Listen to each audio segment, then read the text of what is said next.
অবশেষে Indian railway কিন্তু প্যাসেঞ্জারদের কথা ভাবলো সামান্য একটু ভাবলো, কিছুটা হলেও ভাবলো, এবং তার জন্য কাল থেকে আসতে চলেছে একটি নতুন নিয়ম। আজকে এই ভিডিওতে আমি 5টি এরকম নিয়মের কথা বলবো যেগুলো খুব শীঘ্রই আসতে চলেছে, এবং সেগুলো যদি আসে, বিশেষ করে 4 নম্বর রুলটি যদি আসে তাহলে ওয়েটিং লিস্ট প্যাসেঞ্জারদের জন্য কিন্তু একটি দারুণ গুড নিউজ হতে চলেছে। যদি হয় পুরো ভিডিওটি দেখতে থাকবেন। পুরো ভিডিওটি দেখলে আপনি কিন্তু সমস্ত কিছু বুঝতে পারবেন। আপনি যদি স্কিপ করে রাখেন তাহলে কিন্তু বুঝতে পারবেন না। সুতরাং এখান থেকেই শুরু হচ্ছে ভিডিওটি, পুরো ভিডিওটি দেখুন। প্রথমে বলি 1 নম্বর পয়েন্ট, 1 জুলাই থেকে আধার কার্ড অথেন্টিকেশন ম্যান্ডেটরি করে দেওয়া হয়েছে। আপনি ওয়েবসাইট থেকে কাটুন বা অ্যাপ থেকে কাটুন, যেখান থেকেই কাটুন, আপনার অ্যাকাউন্টের সাথে আইআরসিটিসি অ্যাকাউন্টের সাথে আপনার আধার কার্ডের ম্যান্ডেটরি লিঙ্ক করাতে হবে। যদি এই লিঙ্ক না করান তাহলে কিন্তু আপনি টিকিট কাটতে পারবেন না, তৎকাল টিকিট কাটতে পারবেন না। এবার হয়তো আপনি ভাবছেন এই আধার কার্ড অথেন্টিকেশন কি? চিন্তা করবেন না, এই আধার কার্ড অথেন্টিকেশন কিভাবে করবেন সেটি নিয়ে একটি ভিডিও বানানো আছে, ডিসক্রিপশন বক্সে লিঙ্ক দিয়ে দেবো, দেখে আসবেন, ওখান থেকে পরিষ্কার হয়ে যাবে আপনার কাছে। দ্বিতীয় নিয়ম হলো, আপনি অনলাইন কাটুন, কাউন্টার থেকে কাটুন। কাউন্টার মানে রিজার্ভেশন কাউন্টার, যেটা রেলওয়ে রিজার্ভেশন কাউন্টার, স্টেশনে গিয়ে যেটা কাটেন ওখান থেকে কাটুন, বা আপনি এজেন্ট থেকে কাটুন। যেখান থেকেই কাটুন না কেন, আপনার কিন্তু একটি ফোনে একটি ওটিপি আসবে। আধার কার্ডের সাথে যে ফোন নাম্বারটি লিঙ্ক করা আছে সেই ফোন নাম্বারে কিন্তু একটু ওটিপি আসবে, তারপরেই কিন্তু আপনার টিকিটটি জেনারেট হবে। তো এটাও একটা বিশাল বড় চেঞ্জ, যেটা হচ্ছে 15 জুলাই থেকে শুরু হচ্ছে। কাটতে গেছেন টিকিট, একটু ক্লিয়ার ভাবে বলি, একদম সরল বাংলা ভাষায় বলি। আপনি কাটতে গেছেন স্টেশনের টিকিট, আপনি একজন কাটুন বা 4 জনে কাটুন, যাই কাটতে যান, আপনাকে বললো ফোন নাম্বার দিতে, আপনি ফোন নাম্বার দিলেন, ওই ফোন নাম্বারটি দেবেন যেটি আপনার আধার কার্ডের সাথে লিঙ্ক আছে, এবং আপনার ফোনে একটি মেসেজ আসবে। সেই ওটিপি নাম্বারটি আপনি যখনই কাউন্টারে দেবেন তখনই কিন্তু আপনার টিকিটটি হবে, আপনাকে টিকিট দেওয়া হবে, মানে কনফার্ম টিকিট, যাই টিকিট আসুক, ওয়েটিং লিস্টে যাই আসুক, আপনার টিকিটের প্রসেসটা তারপরেই হবে কমপ্লিট। সুতরাং ওটিপি বেস তৎকাল টিকিট আসতে চলেছে 15 জুলাই থেকে। হ্যাঁ, তবে এখানে আরেকটা কথা বলে রাখি, আপনি যদি তৎকাল টিকিট এজেন্ট দিয়ে কাটেন তাহলে কি হতে পারে। দেখুন, এজেন্টদের জন্য এখানে আরো একটি নতুন নিয়ম আছে। এজেন্টের জন্য কিন্তু তৎকালে যে টাইম, মানে এসি ক্লাসে আপনার 10টা, সকাল 10টা, আর নন এসি আপনার 11টা, এর আধা ঘন্টা বাদে খুলবে। বোঝা গেল না ব্যাপারটা? মানে যে এসি ক্লাস 10টার সময় কাট খোলে, সেটা এজেন্টদের জন্য 10:30টায় খুলবে, এজেন্টরা কাটতে পারবে 10:30টার পরে। এবং নন এসি আপনার 11টা, সেই 11টার জায়গায় 11:30টার সময় কিন্তু এজেন্ট কাটতে পারবে।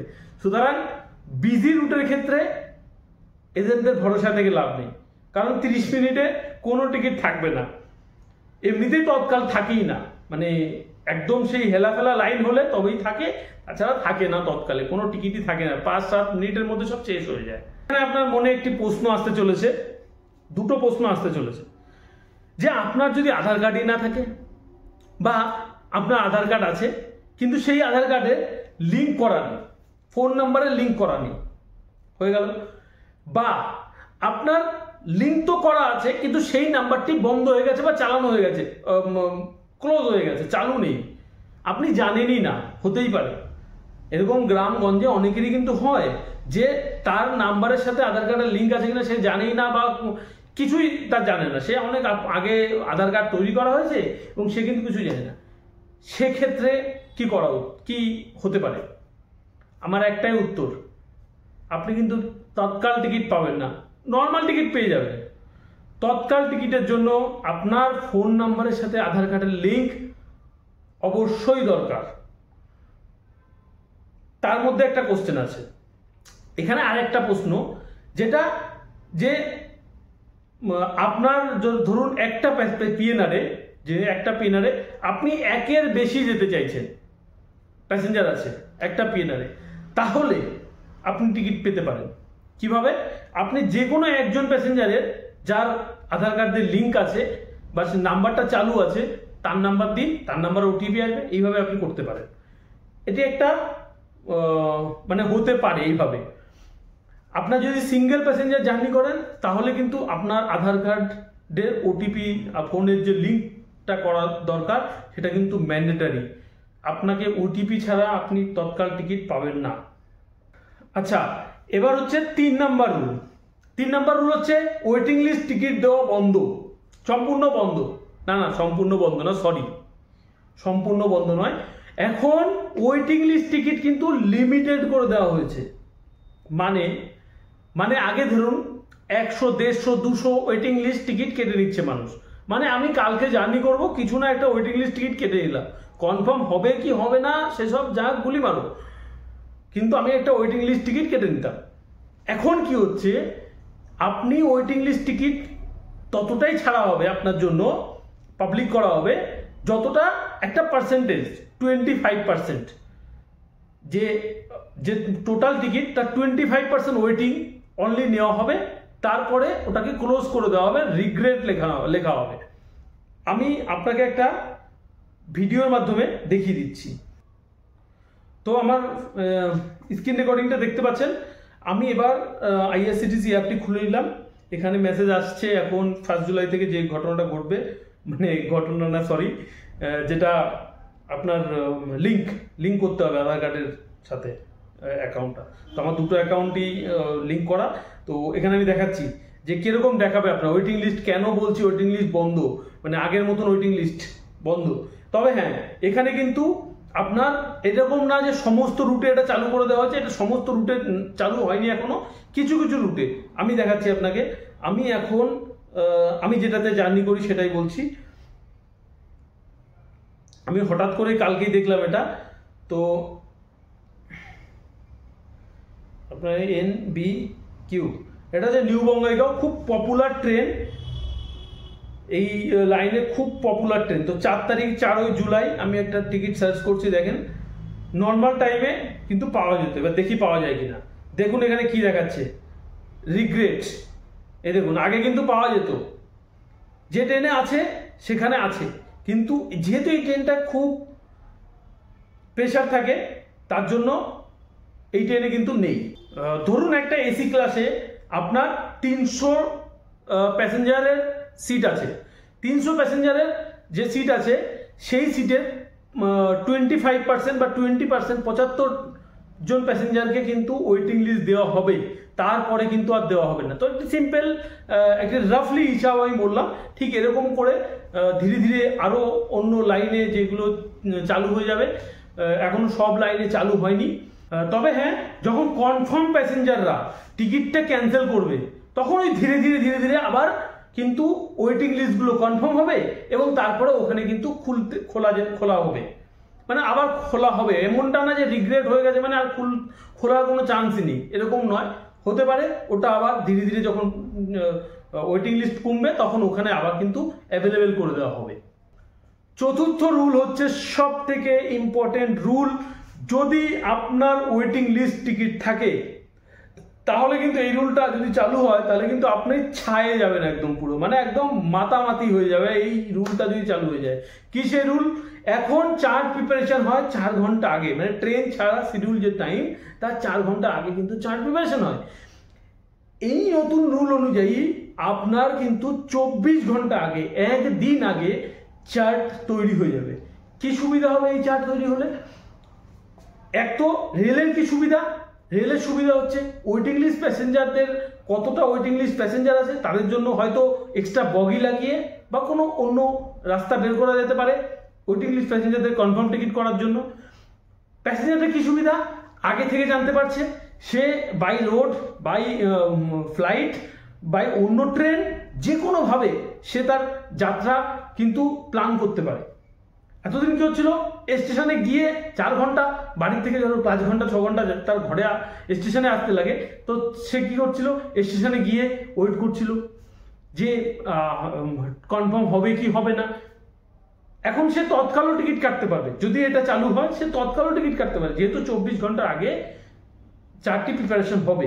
যদিও এটা ট্রায়াল হিসেবে চলছে, এর আগে আমি একটি ভিডিও বানিয়ে রেখেছি অলরেডি, আপনারা গিয়ে ভিডিওটি দেখবেন, কমপ্লিট ইনফরমেশন দিয়েছি আমি ভিডিওতে। তো এটি হলো আমার 4 নম্বর রুল, চার্ট প্রিপারেশন কিন্তু আপনার এখন 4 ঘন্টার জায়গায় 24 ঘন্টা হতে চলেছে। 5 নম্বর নিয়ম হয়তো আপনারা অনেকেই জানেন, ম্যাক্সিমাম লোক জানেন, তাও আমি বলে দিচ্ছি। আগে ট্রেন কাটা যেত 120 দিন, অর্থাৎ 4 মাস আগের টিকিট কাটা যেত। এখন কিন্তু মাত্র 60 ডেজ, 60 ডেজের টিকিট কাটতে পারবেন আপনি, তারপরে টিকিট কাটতে পারবেন না আপনি, মানে আজকের ডেট থেকে 60 ডেজ। তো এই 60 ডেজটি কি করে আপনি ক্যালকুলেট করবেন, যে আপনার হতেই পারে যে আপনি দুর্গাপুজোর টিকিট কাটবেন বা কোনো ফেস্টিভ্যালের টিকিট কাটবেন, 60 ডেজটা কিভাবে কাউন্ট করব আমি, আমার একটা ডেডিকেটেড ভিডিও বানানো আছে, আপনারা গিয়ে দেখে আসবেন। আমি এখানে ফটোটা দিয়ে দিচ্ছি, আপনারা আমার ভিডিও সেকশনে গিয়ে দেখে নেবেন, আমি ডেসক্রিপশনে লিঙ্কও দিয়ে দেবো। তবে দাদা অনেক সুনাম করে নিয়েছি ইন্ডিয়ান রেলওয়ে, এবার একটু বদনাম করি না, বদনাম বলবো না, কিন্তু মেইন কিছু বিষয়ে আরো নজর দেওয়ার দরকার।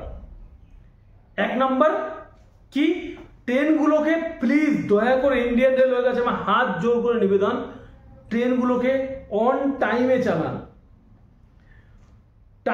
কোনো ট্রেন টাইমে পৌঁছায় না, শীতকালে মানা যায় ফগের জন্য হতে পারে ট্রেনের লেট, বা কোনো 1-8 দিন হতে পারে কোনো ট্রেনের লেট, কিন্তু ইন্ডিয়ান রেলওয়ের লেটটি একটি যেন কম্পালসারি হয়ে গেছে, 100% হয়ে গেছে। রাজধানী শতাব্দী ছাড়া ম্যাক্সিমাম ট্রেন কিন্তু লেট। 1 নম্বর পয়েন্ট এটাই, যে এটা চেঞ্জ করার দরকার। 2 নম্বর হচ্ছে ট্রেনের ফুড কোয়ালিটি বা প্যান্ট্রি সার্ভিস, এটা কিন্তু সব থেকে জঘন্য একটা ব্যাপার, যেটা হচ্ছে ইন্ডিয়ান রেলওয়েতে প্রতিটি প্যাসেঞ্জার, বেশিরভাগ ম্যাক্সিমাম প্যাসেঞ্জার কিন্তু ফেস করে। পুয়ার কোয়ালিটির খাবার, দাম বেশি, উল্টোপাল্টা দাম, সব কিছু মিলিয়ে মিশিয়ে একদম 3rd ক্লাস সার্ভিস। হালাকি টুইটার হ্যান্ডেলে আইআরসিটিসি ইন্ডিয়ান রেলওয়ে প্রমোট করছে যে আমাদের খাবার নাও খাও, কিন্তু ওই খাওয়ার মতন না।